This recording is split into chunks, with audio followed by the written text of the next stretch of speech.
તો કેન્દ્ર સરકારનું બજેટ નજીક આવી રહ્યું છે ત્યારે ઔદ્યોગિક નગરી વાપીના ઉદ્યોગો આ બજેટ તરફ આશાભરી નજર રાખીને બેઠા છે। વૈશ્વિક પરિસ્થિતિના પગલે ઉદ્યોગોને રાહત મળવા સહિતની માગ સાથે શું છે વધુ આશા અપેક્ષા જોઈએ અહેવાલમાં।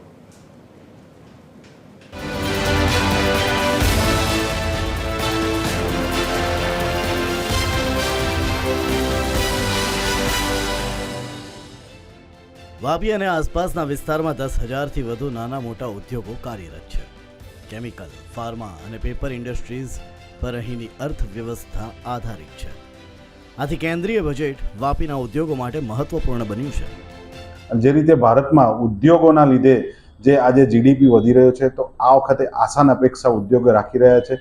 જે રીતે એનર્જી અને સોલારમાં સબસિડી આપી છે અને જે રીતે આત્મનિર્ભર ભારત માટે જે ઉદ્યોગો માટે દર વખતે સરકાર બજેટમાં જે એમને ઉદ્યોગો માટે જે એ લોકો માટે જે જોગવાઈ કરવામાં આવતી છે, એ રીતે આ વખતે બી જોગવાઈ કરવામાં આવશે એવી આશા અપેક્ષા। ખાસ કરીને સેકન્ડ એમએસએમઈ ઇન્ડસ્ટ્રીઝ જે છેલ્લા ઘણા વર્ષોથી છેલ્લા 1 વર્ષથી ટેરિફ અને ચાઇનાના કોમ્પિટિશનમાં દબાયેલી છે, તો આશા રાખીએ કે આ વર્ષે એમાં ઇન્સેન્ટિવ્સ અને સારા એવા સબસિડીઝ એમએસએમઈ ઇન્ડસ્ટ્રીઝને મળે અને નવું જે એઆઈ ટૂલ્સ જે ઇન્ડસ્ટ્રીઝ ખાસ કરીને એઆઈમાં એના જે ઇમ્પ્લિમેશનમાં જાય એના માટે બી એને પ્રોત્સાહિત કરવા માટે સારી સબસિડી એઆઈ માટે આપે એવી અમારી ઈચ્છા છે। ફાર્મા સહિતના ઉદ્યોગો પર ટેરિફની અસર જોવા મળી છે।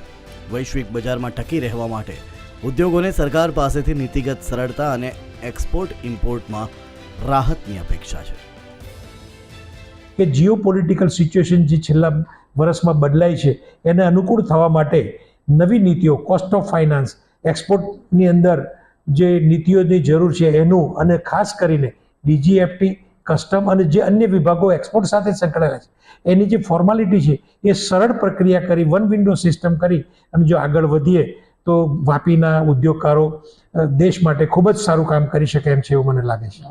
સેન્ટ્રલ ગવર્મેન્ટ અથવા સ્ટેટ ગવર્મેન્ટમાં ફાર્માસ્યુટિકલનું અલગ મિનિસ્ટ્રી બને, કારણ કે આજે પણ એ મિનિસ્ટ્રી અલગ નથી અને કેમિકલ અને ફર્ટિલાઇઝર કે પેટ્રોકેમિકલ્સની અંદર આવે છે। જો આની અલગ મિનિસ્ટ્રી બને તો ફાર્માસ્યુટિકલ ઉદ્યોગોને ઘણો ફાયદો થાય એવું છે અને ઘણા એમના કામો ઇઝીલી થાય છે। વાપીમાં મોટા પ્રમાણમાં નાના અને મધ્યમ ઉદ્યોગો છે, ત્યારે એમએસએમઈ સેક્ટર માટે સહાય, લોન અને ટેક્સ રાહત આ વખતના બજેટમાં મળે તેવી માંગ ઉદ્યોગો દ્વારા કરવામાં આવી રહી છે। ત્યારે હવે જોવાનું એ રહ્યું કે આ કેન્દ્રીય બજેટ વાપીના ઉદ્યોગો માટે વિકાસ અને સ્થિરતાની નવી દિશા આપે છે કે નહીં। रितेश पटेल, TV13, वापी।